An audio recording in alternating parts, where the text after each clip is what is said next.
वो ये कहते हैं कि हो गया हम लोग टूट गए।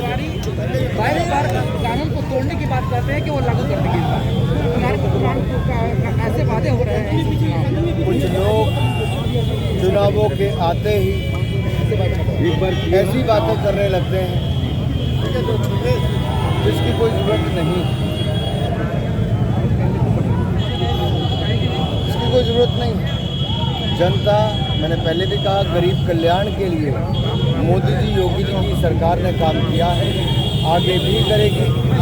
मोदी जी और योगी जी की सरकार ने मुफ्त राशन भी दिया 2 बार, पक्के मकान भी दिए, बिजली के कनेक्शन भी दिए, पानी का कनेक्शन भी दिया, सुरक्षा भी दी और साथ में 5 लाख रुपए का इलाज भी मुफ्त में देने का काम किया है और आगे भी इसको और दृढ़ता के साथ काम करेंगे।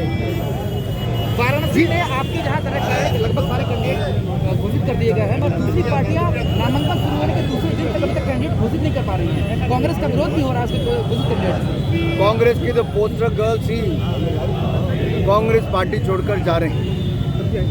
प्रियंका जी के साथ जिन महिलाओं की पिक्चर लगी थी, पोस्टर गर्ल्स थी, वही कांग्रेस पार्टी को छोड़कर जा रही हैं। कांग्रेस का सुपड़ा साहब पश्चिम बंगाल में भी हुआ, खाता नहीं खुल पाया, यहाँ पर भी कांग्रेस का खाता नहीं खुल पाया। जहाँ तक बाकी दलों की बात है, समाजवादी पार्टी छिप छिप कर टिकटें दे रही है, क्योंकि जब खुलकर टिकटें दी तो कैंडिडेट कम, अपराधी ज़्यादा नजर आए, चार्जशीट वाले ज़्यादा नजर आए, हिस्ट्री शीटर ज़्यादा नजर आए, तो समाजवादी पार्टी 2 फुट पीछे गई है और अब छिप छिप कर टिकटें दे रही है, बाद में टिकटें बदल भी रही है, उनके लोग पार्टियां भी छोड़ रहे हैं।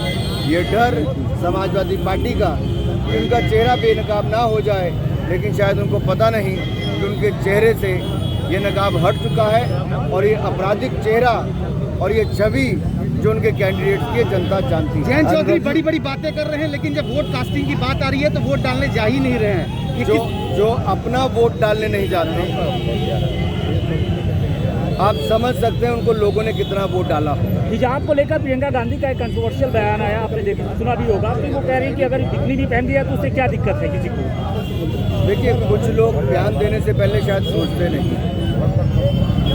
स्कूल कॉलेज यूनिफॉर्म से चलते हैं, डिसिप्लिन से चलते हैं, और जो इस तरह की टिप्पणियां करते हैं बिकनी से लेकर बाकी सब, ये बिना सोचे समझे दिए गए बयान हैं। और ये वो लोग हैं जो 2014 के बाद 2022 तक हर चुनाव में इनकी हार हुई, मोदी जी की लोकप्रियता को ये बचा नहीं पाए और हर चुनाव में नए नए प्रयोग करने का प्रयास करते हैं। कभी बिकनी, कभी हिजाब की बात करते हैं, कभी सीएए तो कभी रफेल की बात करते हैं, लेकिन जनता कभी इनको स्वीकार नहीं करती है, ना आगे करेगी, क्योंकि ये गरीब कल्याण की बात नहीं करते।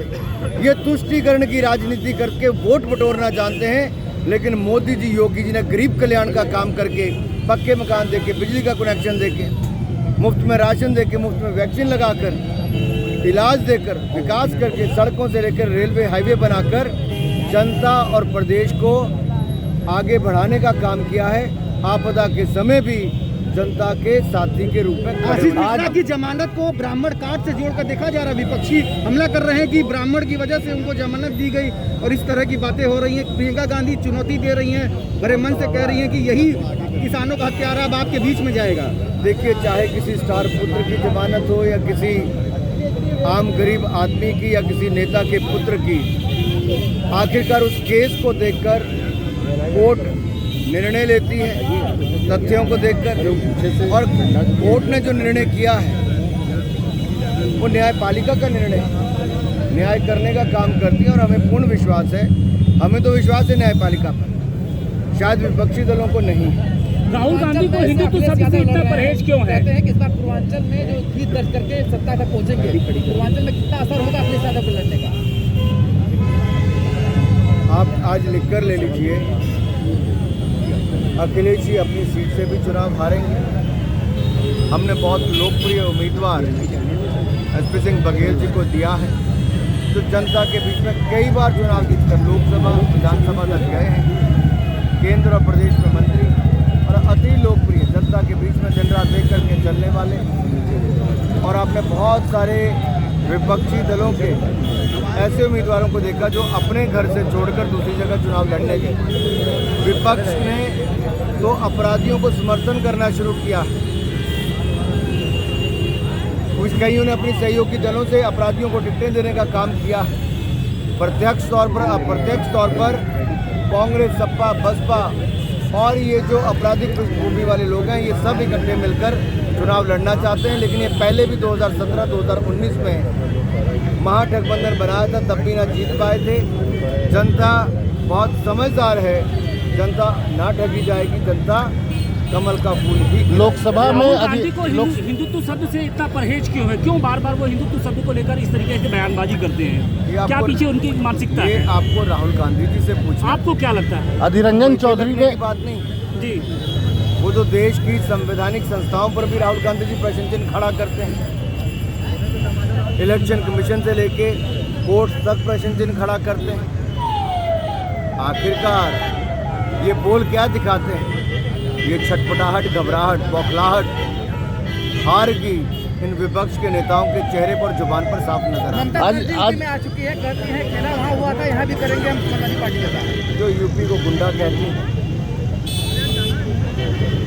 उनका समर्थन करने, उनका सहयोग लेने अखिलेश यादव जी जाते हैं। आप समझ सकते हैं, एक पश्चिम बंगाल में जिनके राज में दंगे होते हैं, गुंडों को समर्थन मिलता है। दूसरे सपा के अध्यक्ष जब मुख्यमंत्री, तब यहाँ पर गुंडों को समर्थन और अपराधकर्ताओं को बढ़ावा मिलता है। आज लोकसभा में अधीर रंजन चौधरी ने कहा है कि किसानों की जो आय है वो 27 रुपये प्रतिदिन है। उनको अपनी पार्टी में बहुत लोग सीरियस नहीं लेते हैं। Thank you.